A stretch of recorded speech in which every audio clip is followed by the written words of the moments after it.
Hi folks, I'm putting together my top-down phone camera mount. If you want to skip ahead, feel free to do so. I will put a timestamp when I actually start. I've been doing a bunch of magic and rituals and I have been crashing. I've been sleeping like the whole day. Hee. It's okay though, it's normal. More often we hear about negative psychosis where you have schizophrenia or like a bipolar disorder and you just go crazy. But recently, I'm trying to figure this out. Once upon a time I knew how this was put together. This is what's gonna be like when people forget how computers work. I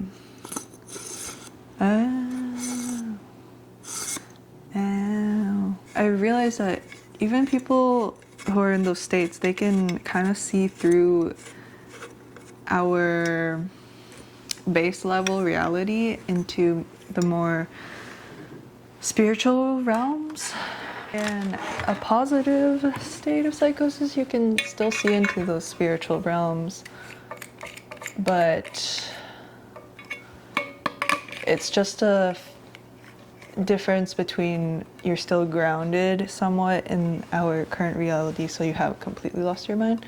You can still access those realms versus you are completely out of control. And yes, it is possible to lose control, I think, which is why people say it's dangerous sometimes to meditate without guidance. Learning how to be in control of your mind and in control of these states is part of unlocking freedom. And I think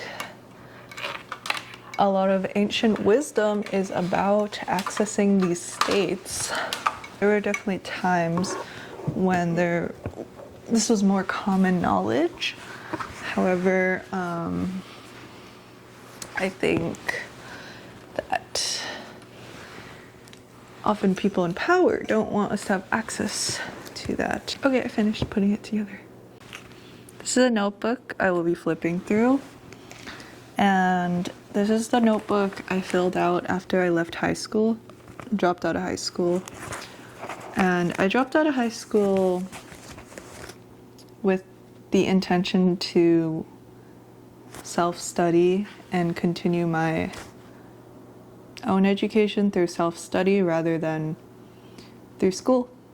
I just thought the school system was really dumb, and why am I subjecting my brain to these routines and education that I'm not interested in and is frankly a waste of my time because the information's just going in one ear and out the other. And there's also some stuff I didn't really agree. I didn't feel like I didn't agree to learning it. It felt like it was like unconsensual in the sense of I was forced to learn this stuff for good grades, for the promise of a good future.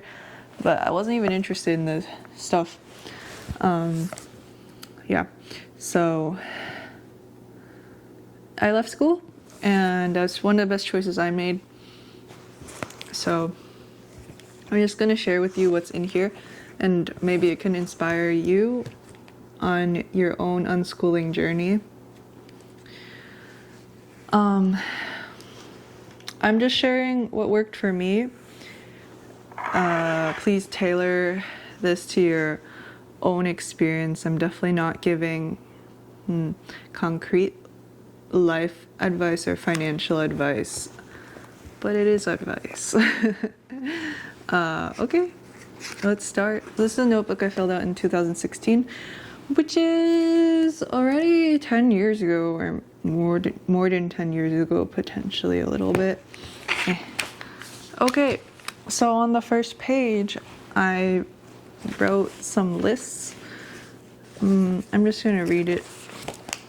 My passion, I think I might have followed some prompts from the Artist Way for this, but it might not be. I don't remember. It's been a while. Number 1, I wanted to be a person living in the forest or an inventor as a child. Number 2, I lost track of time when I'm animating or I lose track of time when I'm animating or mixing or doing any sort of group project when I'm playing Vainglory. Vainglory was basically League of Legends, but on mobile, and it's kind of dead now. They revived it, but it used to be popular. It died. Number 3, I will never take an SAT prep class again or devote most of my time to hobbies I don't enjoy. This is why I don't like school. Number 4, smarter every day. Hayao Miyazaki, Neil deGrasse Tyson are in cool places of their lives. Yeah. My list of people has definitely changed over 10 years, I'll say. Number 5, my message. Everyone has a message worth sharing, including you. So if you want to do this exercise yourself, number 1, who did you want to be when you were a child?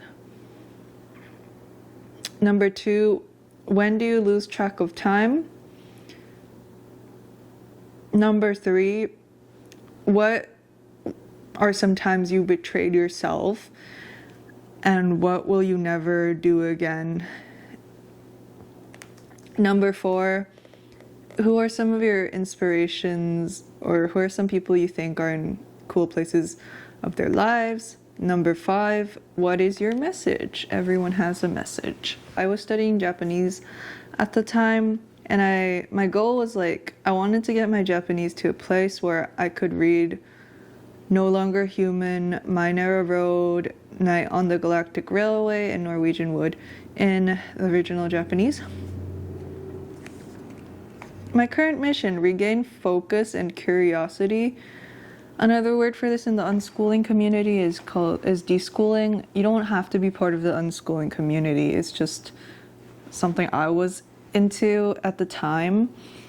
And there's a concept of deschooling, which is deprogramming yourself from what school teaches you to do. And often, counterintuitively, deschooling is just regaining your curiosity by being a lazy potato.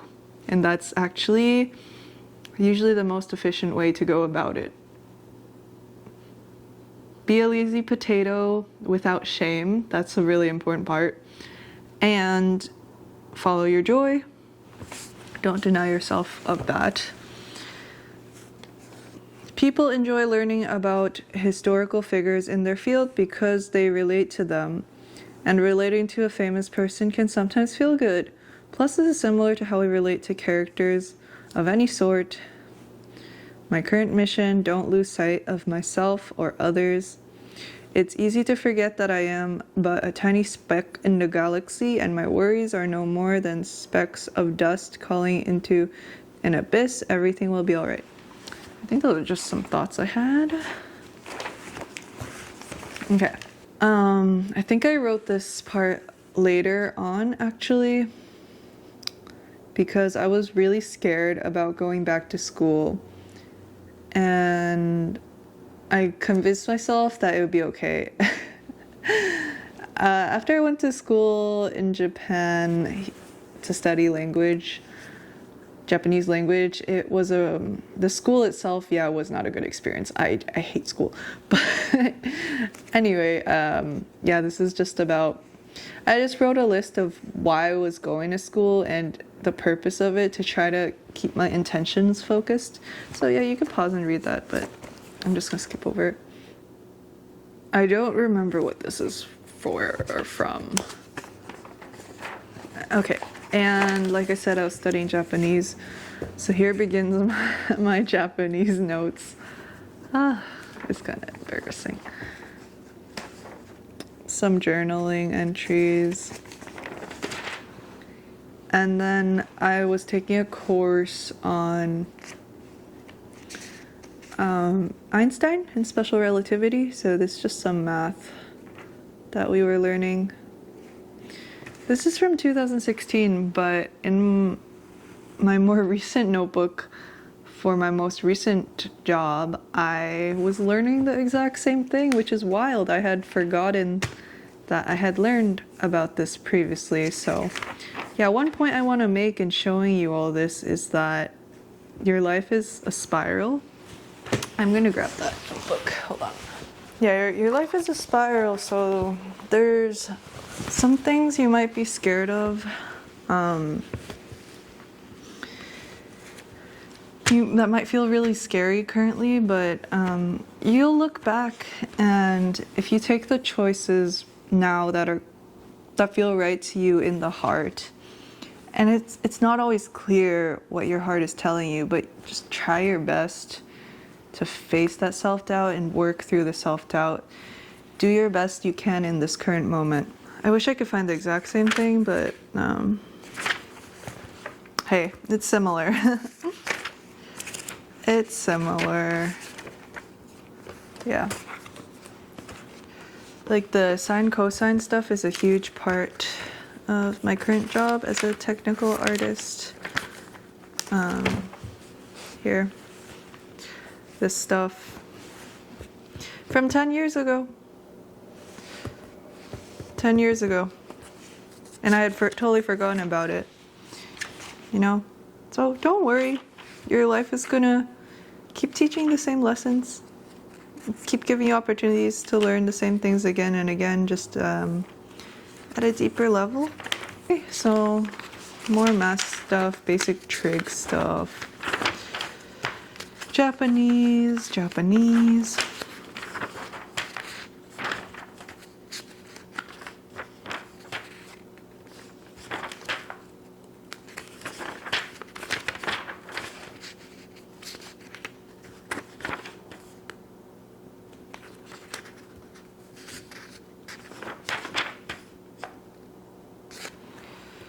And here I remember I had the ambition to make my own guitar. So I was researching how to go about making my own guitar, which I didn't continue with. There were definitely some projects that I just didn't end up doing.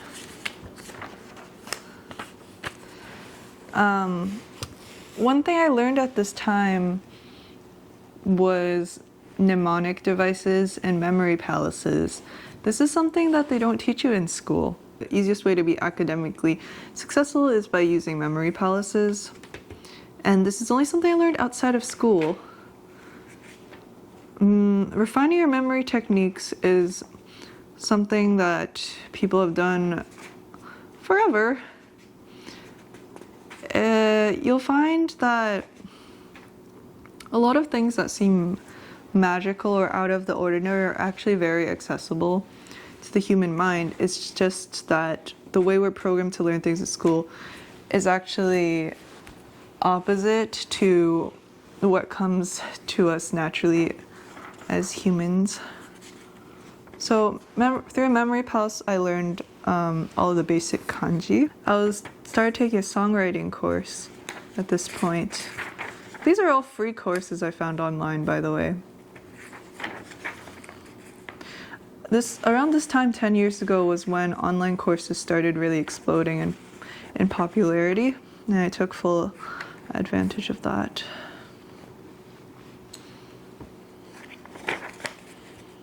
And special relativity stuff.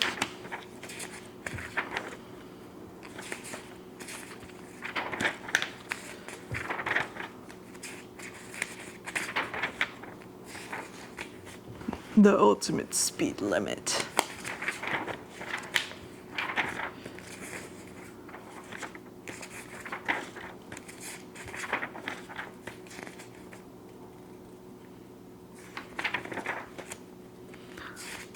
I'm a little nervous about sharing all this, just in case I have anything sussy in here. I hope it's okay. I hope it's fine.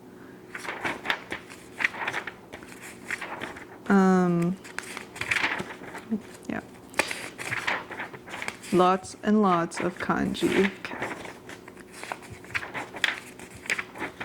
These are all mnemonics.